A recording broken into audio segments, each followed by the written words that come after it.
how fun is this? Big East hoops play underway, and last night delivered in every way, shape, and form imaginable.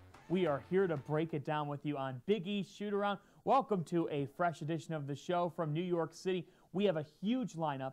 Stadium insider Jeff Goodman will join me to tell us who he trusts the most in the Big East right now, and he'll have more on the Player of the Year race. We'll also have Seton Hall's Kevin Willard, Villanova after their big win over St. John's. But we lead off with this. It was just over a year ago that we were talking about Markus Howard scoring 52 points. That tied a Big East single-game record at Providence. Last night, he one-upped it with 53. As we take a look at these highlights out in Omaha, such a huge game between Marquette and Creighton. The Golden Eagles were down double digits, but Howard was relentless. He went 15 of 26 from the field. That included the 10 of 14 mark from three. That's good defense. It's just better offense from the junior. Comes to a stop and buries another one. Howard was non-stop. Here he is off the dribble. Creighton doing everything they can, but Howard shows, look, I can score on the drive too. I've developed that part of my game. Deeper in the game. Folks, there's nothing you can do guarding this kid at times. Kevin Willard was just getting ready for his contest against Markus Howard this weekend, and he said he just has a tremendous motor. And that motor was churning away in Omaha, Nebraska last night. Oh, put him on skates. That a big-time elbow jumper. And this game, which had so many waves to it, Marquette able to force overtime in it. Howard, in your eye hole. He did that a bunch last night. Here, one more. I mean, that's not even funny. What are you supposed to do there? Free throw line, of course. He's automatic from there, folks. One of the best in the country at these. And there it is, 53 points. A new Big East single-game record. Stepping up in overtime and putting the dagger in the Jays for a Marquette win that has serious mileage. It is a Big East single-game record, and it beats the previous record of 52 set by Marshawn Brooks and none other than Markus Howard. We were fortunate enough to catch up with the Marquette junior star after a historic performance. It was about this time last year that we were talking to Markus Howard after a 52-point performance, and now he goes for a Big East single-game record, 53 in the Golden Eagles win over Creighton on Wednesday night. 15 of 26 from the field, 10 of 14 from three. We're joined by the junior now. Markus, when did you know that you were in that zone offensively last night?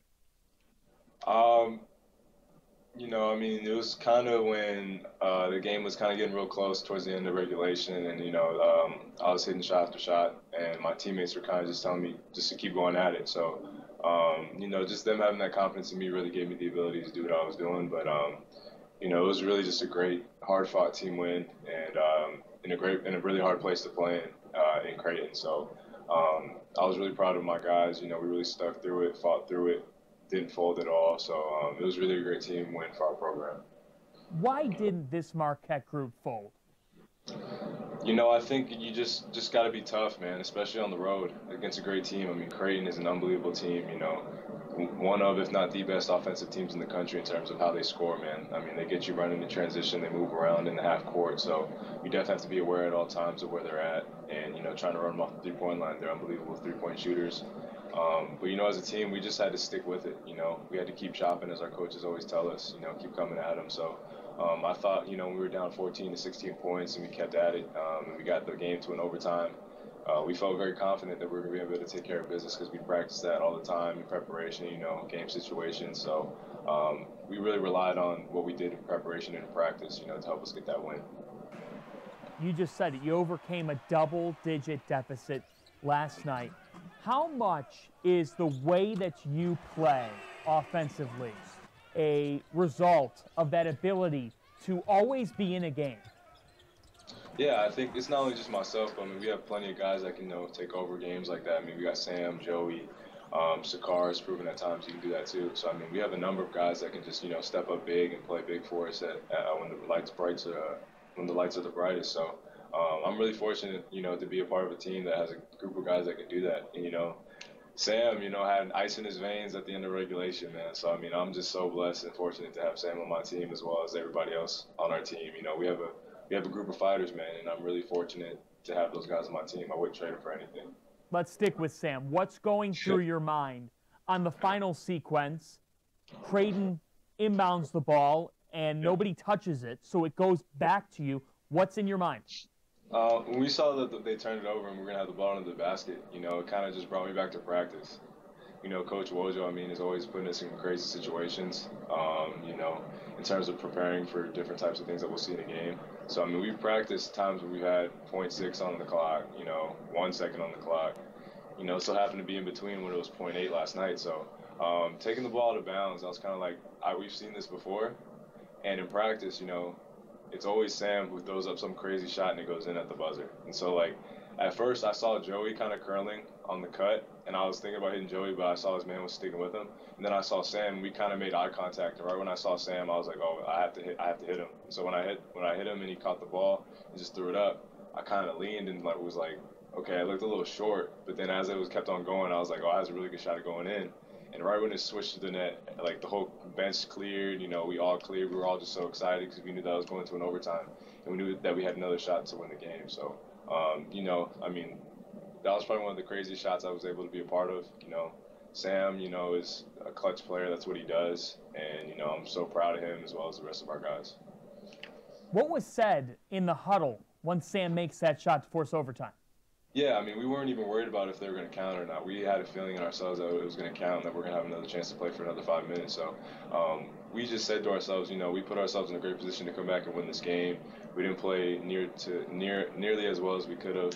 And, we knew that we had another shot, and we were given life again to, come back and try and get the win, and we did. And we really fought through that overtime and really executed and did what we had to do to win. Shamari Pons tweeted at you last night. It's him, Miles Powell at Seton Hall, you at Marquette in the Big East Player of the Year race. How much fun is that to be a part of? It's amazing. I mean, I say it time after time again, I think the Big East is the most competitive and the best conference in the country. Every team either has one or two, star players that can play anywhere. So, I mean, just to have a conference like that, to really help you get better, competing each and every night against great players, I think is unbelievable. The guys you mentioned, Miles, Shamari, they're one of, if not the best guards in the country. And so to be able to, be in the same conference as them and compete with them, it's truly a blessing. I'm really fortunate to be able to compete against guys like that. And, they bring out the best of me. So, I mean, I'm really fortunate for that. I was going to say, is there truth to the idea that you push each other? Oh, yeah, definitely. I mean, I think it just shows how well, like, our teams are doing, how good of players they are, how good of leaders they are. They're able to help their teams get wins. I think it's really just a testament to how we all push each other. And so I think it's really cool to have a conference like that where you have players like that.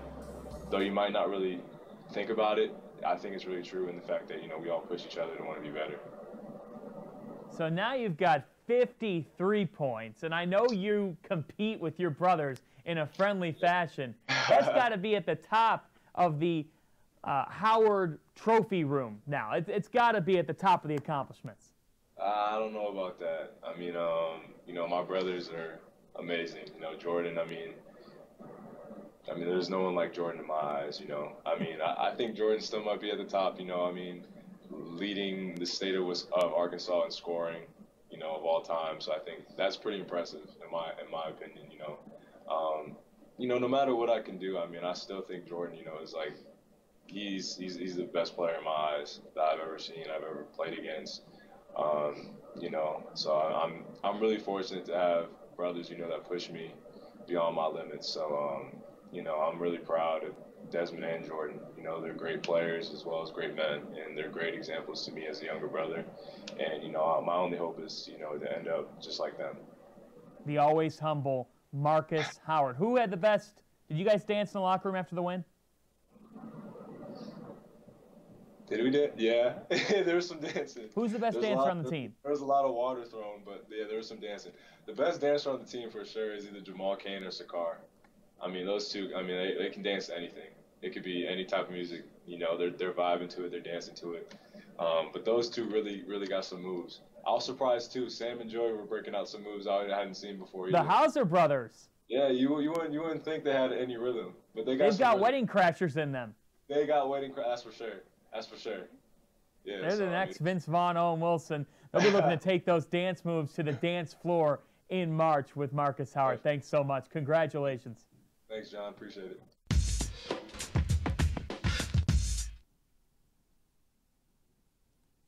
Jeff Goodman will be coming up to tell us about the Big East Player of the Year race. It is really something to behold right now. You've got Markus Howard against Miles Powell, 2 Eastern time on Saturday, FS1 when Seton Hall visits Marquette. You've got Shamari Pons, who's led St. John's to a 14-2 start. I want to put something in perspective, though, about Marquette's 106-104 win over Creighton. Think about this for a second. We don't like to throw too many numbers at you, but we have to here. Creighton shot 51%. They hit 17 threes. They shot 81% from the free throw line. Creighton only turned the ball over 9 times. They scored 104 points and they lost the game. That is Big East basketball to its finest. You might play your A game and you still might come up short. St. John's put together a pretty strong performance, but Chris Mullen said it afterwards. Villanova has a championship pedigree. It came out of them in this win, a 76-71 win by the Cats earlier this week. On Tuesday night, Phil Booth, 23 points, some clutch threes. Marissa Pilla caught up with the Cats. And I've got Kevin Willard after Seton Hall escaped by 1 over Butler.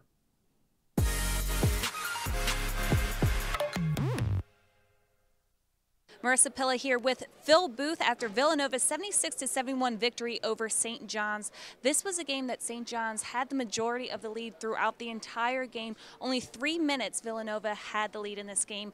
You're one of the most experienced players on this team. How did that experience help you lead your team to this victory?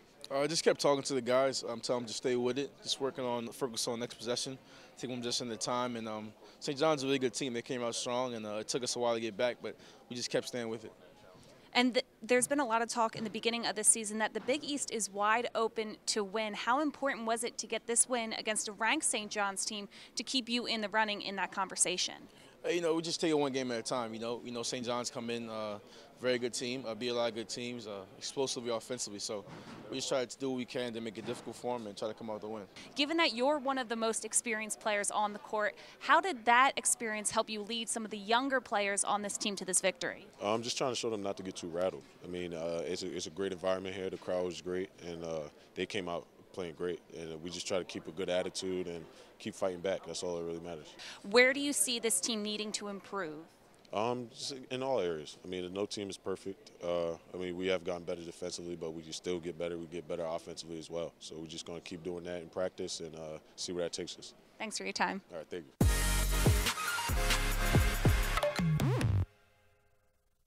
Seton Hall is a winner, 76-75 to move to 3-1 in Big East play. We're joined by Kevin Willard. Coach, what did this win come down to? Well, I think the biggest thing was defending the three-point line, Johnny. We did a really good job on McDermott for most of the game, on Jurgensen for most of the game, making their looks tough. And I think that's kind of, Kamar Baldwin's as good of a player there is in this conference. We knew he was going to get his, but we just didn't want those guys getting open threes. Miles Powell, 31 points. What specifically tonight made him effective? Well, I think he got to the free throw line. He didn't settle for jump shots. I thought he changed pace. I thought he attacked the rim really well. Obviously one of the best shooters in the country, but I think he's becoming tougher to defend because he's looking to attack the rim. Your team was picked 8th in the preseason poll, and preseason polls and pundits, they don't mean a whole lot once basketball begins, but they are 3-1 in the Big East Conference. Why is this Seton Hall club playing this kind of ball? Well, I think they're buying in defensively, and if you bring good energy defensively and you follow game plans and you put yourselves in the right situation, they've done a good job finishing off games and making some big shots. Coach, congrats. Thanks, John.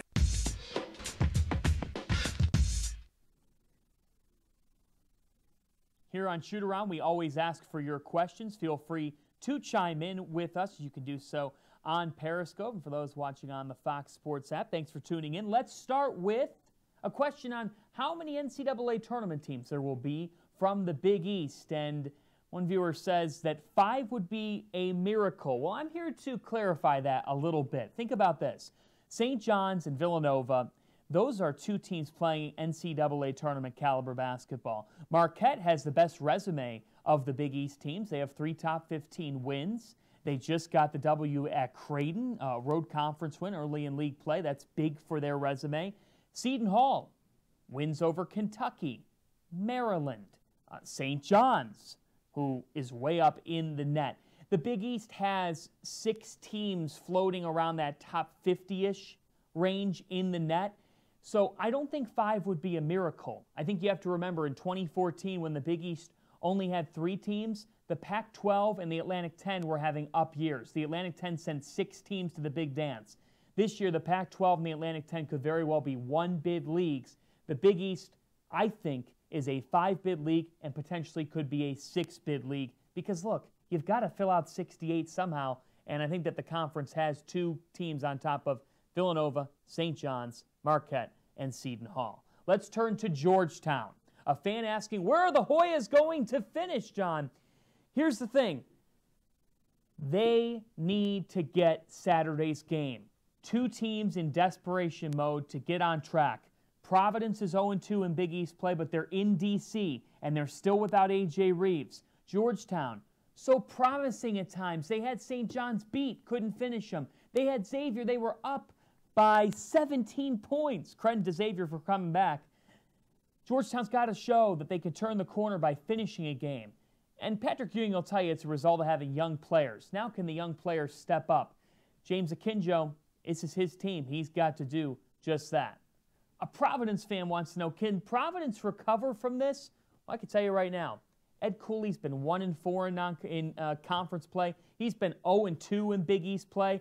So this is a no-stranger type start for Providence. Ed Cooley's no stranger to this. Last year, people were worried about Providence. They ended up getting to the Big East tournament final. Cooley's teams are best in March. They've got to get some wins right now with Reeves still out, and that's why they really need to get past Georgetown on Saturday in D.C. Those are 2 teams hungry for a win. Finally, Shamari Pons, a St. John's Red Storm fan, is excited about the way Pons is playing, and they ask, if his play continues, is he an All-American?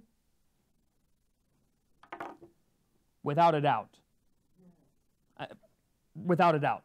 Shamari Pons is playing at an All-American level because not only is he scoring the basketball, but every Big East coach has said it. He's assisting. He's finding shots, better ones than he could get by dishing the ball off. 6 assists per game. That leads the Big East. Shamari Pons is that good of a talent right now. Let's get you to Jeff Goodman. The Stadium Insider tells us all we need to know about Big East basketball.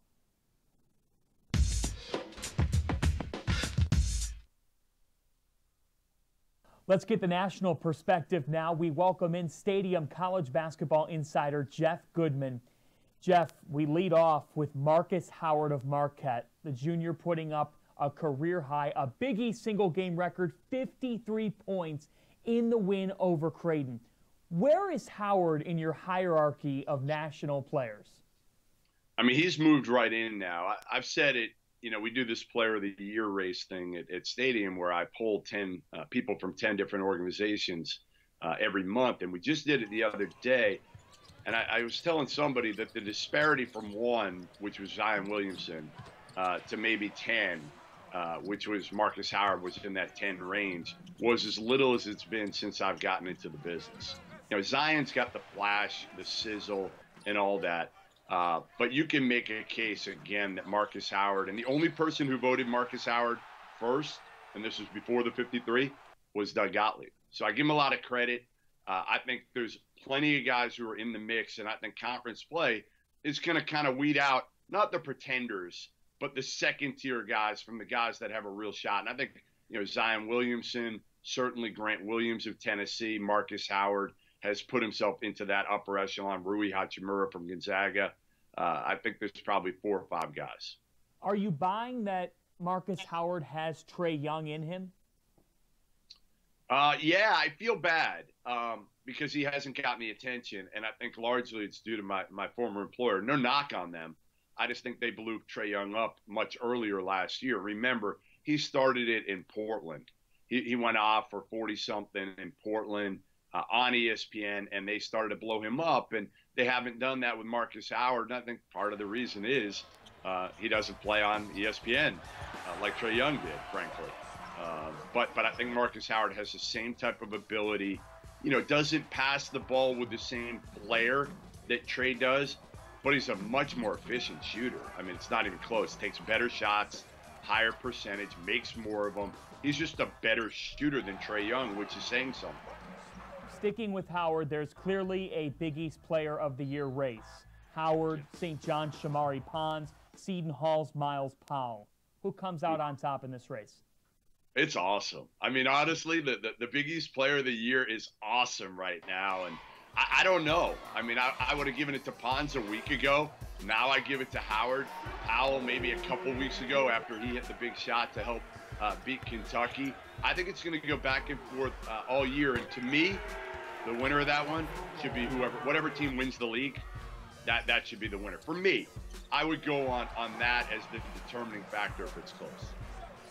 Sticking with that, who do you trust the most in the Big East right now?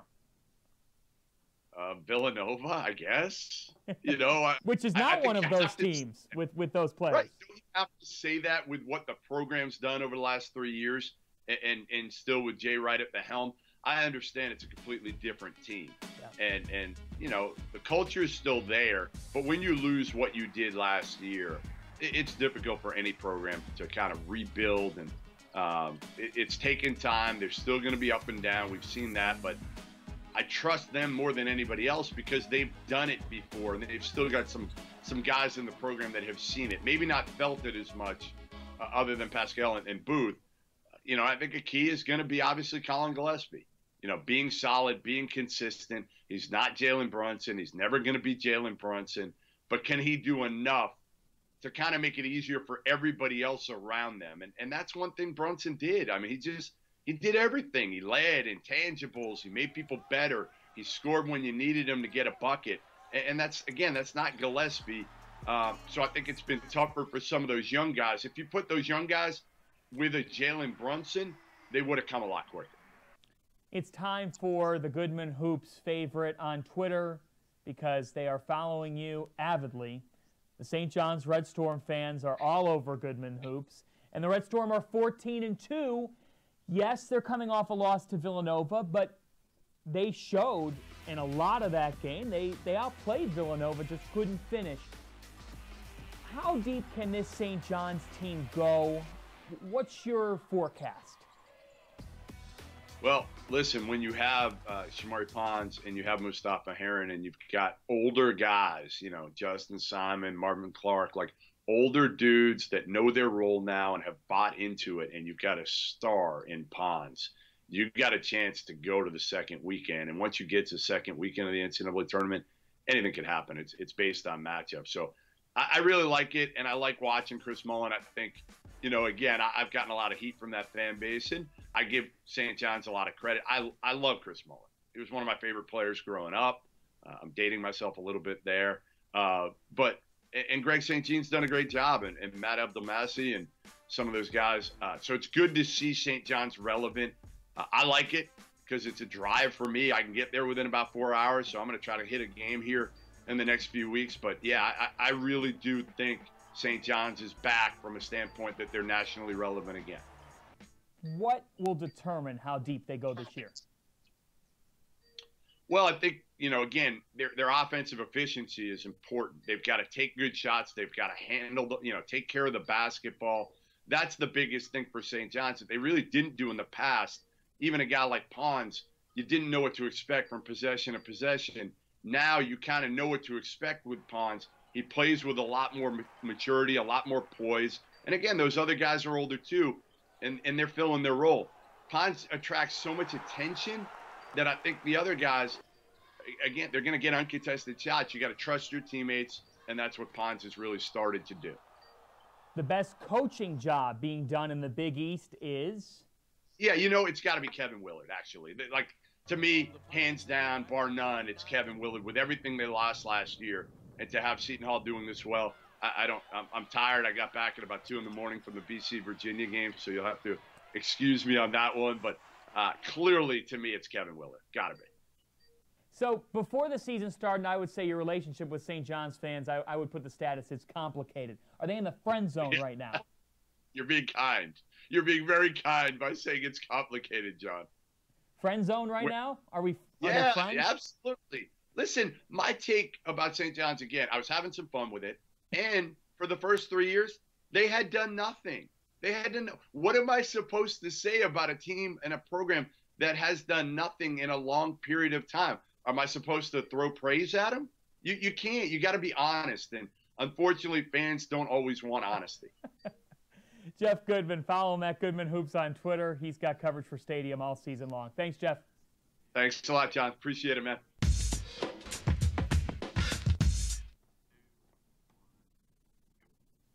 Great stuff from Jeff Goodman. Head to @BigEastMBB on Twitter for all of the interviews from today. We're also on iTunes as well, Big East Shootaround podcast. You can get your info there.